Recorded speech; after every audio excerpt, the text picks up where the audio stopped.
A šta se desilo? Čim budemo imali nešto opipljivije, u smislu stava tužilaštva bit ćete obavješteni i oni idu. Po nekoj mojoj procjeni ovako, nezavisno od stava tužilaštva u pitanju prekršaja, najvjerojatnije ćemo ići u redovnom postupku sa prekršajnim prijavom, najvjerojatnije. A recite mi, je li predsjednik opštine Zeta tu među uhapšenima? Jeste, i znači u toliko je postupak uzimanja izjave. Jeste, mi to završavamo. Da li je povrijeđen predsjednik opštine, pošto je prema njemu grubo postupan? Uzeta izjava nije se žalio na nikog. Ne, gledali smo na televiziji kako su ga vukli. Koliko je građana prevedeno? Nije povrijeđen, jel? 54. Za sad. To je to.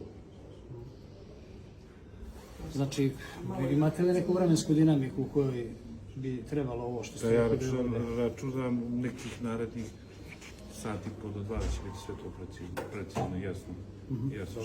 A što se ne privode i oni koji su sada u Marici? To me nemojte pitati, gospodine Bismo. Hoće, ja iskreno da kažem, ne znam. Dobro, hvala vam puno. Hvala vama, prijatno.